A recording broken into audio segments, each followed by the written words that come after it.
Hello everybody, welcome back to another episode in my Minecraft series.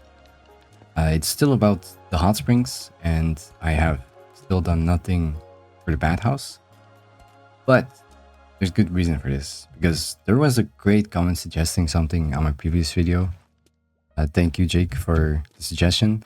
It's putting a jukebox underneath the place, so you can summon a little atmospheric vibe.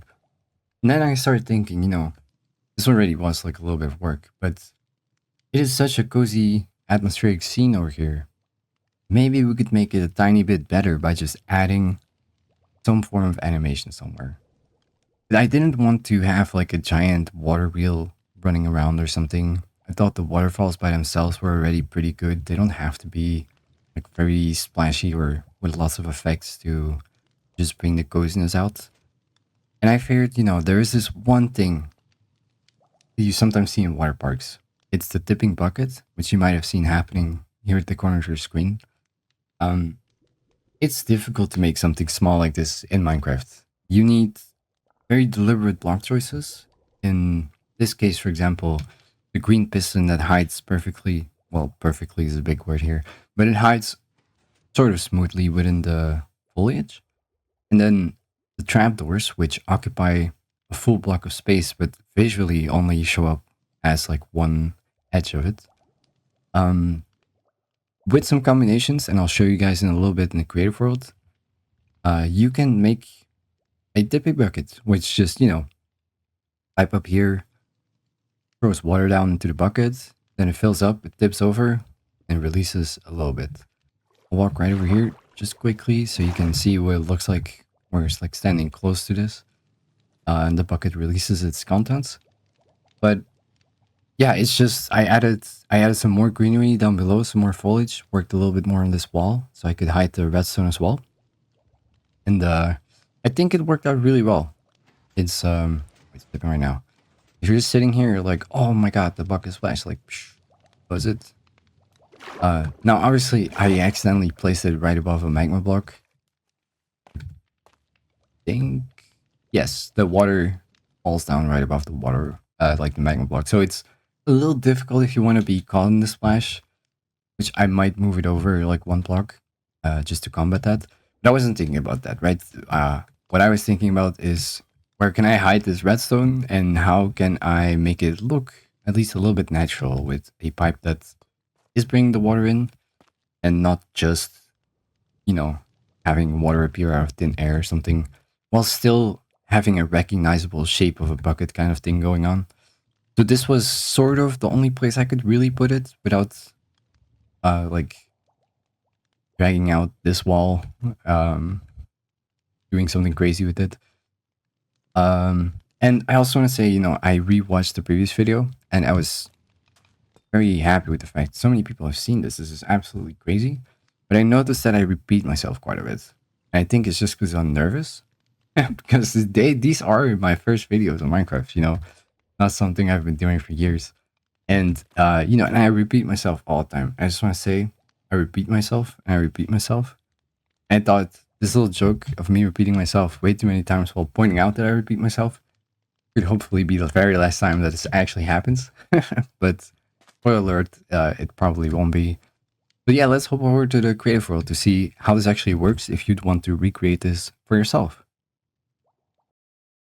Welcome to the creative world, where I will show you how it works and my thought process behind figuring out the mechanics, basically.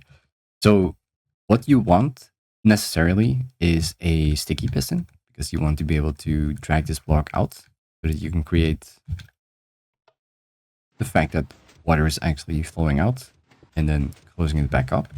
So, we need a sticky piston, but we obviously don't want it to be placed like right here because then we would need to have the piston extended all the time just to be able to close the bucket, which is the state that it would be in most of the time.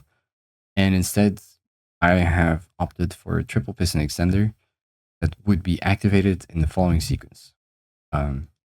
First, this one, then the second and third action is the final one. Because we extend this one, it will grab the trapdoor. So when we retract it, it opens up. Then we close that one again, and then the 5th and 6th action is the second piston. And now if we want to close this back up, we obviously don't want to extend the piston with this one, because then it will just keep sticking to it, and it will drag it back out when it closes again. So instead of using the second and third action on this lever, we're now going to use it on this lever. So 1, 2, 3. As you can see, because this piston isn't extended, it just pushes out any block that's in the way, which is the trapdoor. So that when it closes again, it won't be dragged back. That's basically the whole trick of how this works. And then, fourth action is closing that one, and 5th and 6th is pulling it back in. So we can kind of tell that the two sequences are the same, as it's 1, 2, 3, 4, 5, 6 in terms of when the actions need to activate. And closing it would be 1, 2, 3, 4, 5, 6. The exact same sequence, as you could see. The only difference is which line is actually being activated. Is it the like the fourth one, or is it the third one? Now, it's very easy to sort of make a switch that just pulls one block up and lowers one block down, so you can decide which of the lines is actually being activated. This is what it looks like in automation. It's basically just figuring out, like when the timings of all these actions have to hit. And it looks like this. This is the opening part. That would get out of the way. The opening part, and then if we flip these, which means now the third line is activated instead of the fourth line, that means the closing sequence is activated, and boom, there it is. So it's not complicated necessarily. It's just a little bit difficult to figure out all the timings for yourself if you'd want to really try and make this work. Now, this looks complicated. I just use a whole bunch of repeaters, so I know exactly how many ticks that I'm delaying it without having to count like the individual ones, sort of. But what is happening here is when the clock would go, you see like it opens up. That means that the observers here get activated. It launches the whole system that we know. That would be the opening sequence, because this one is down. Then at the same time, it sends a pulse that goes through a delay, basically. That basically decides how long the bucket stays open.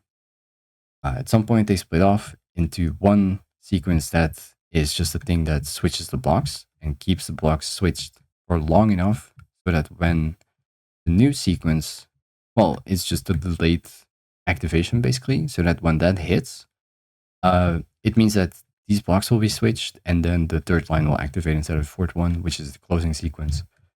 And that's just everything in work. So see, that's the first, and that's the second.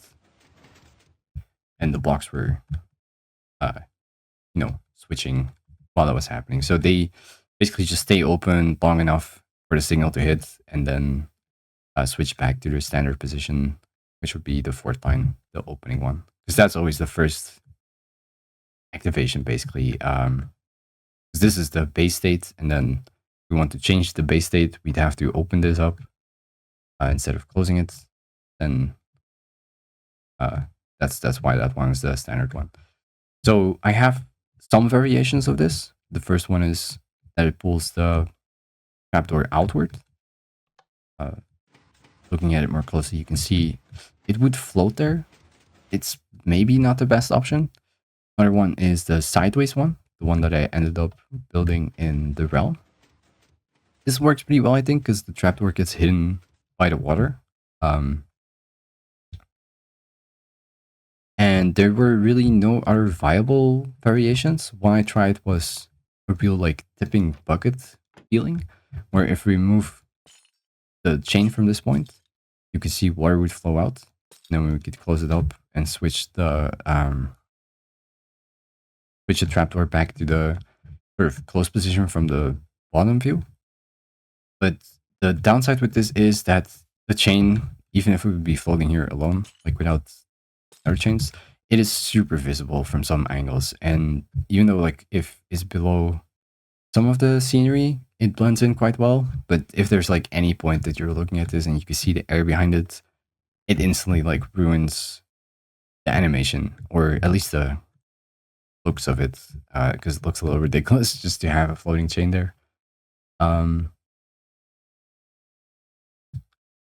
yeah, I think the only important parts about this is making sure you have a corner where you can first of all blend in the piston with the surroundings, so you have some foliage and stuff, so you can keep that green look, and then also having enough space to actually hide the redstone because it has to be sort of close to the point of the bucket, uh, meaning within 2 blocks away from where the bucket is.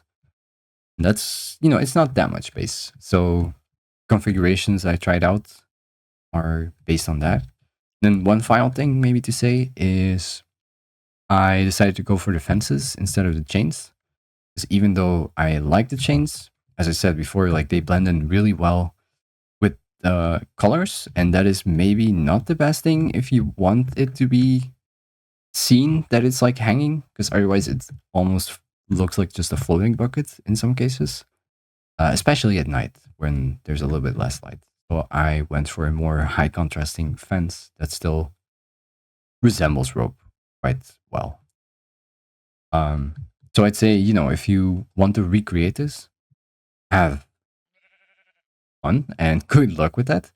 And if you have questions, I'll do my best to try and help you if I can at least. And then for the rest of it, I wish you a good day and thanks for watching. See you guys.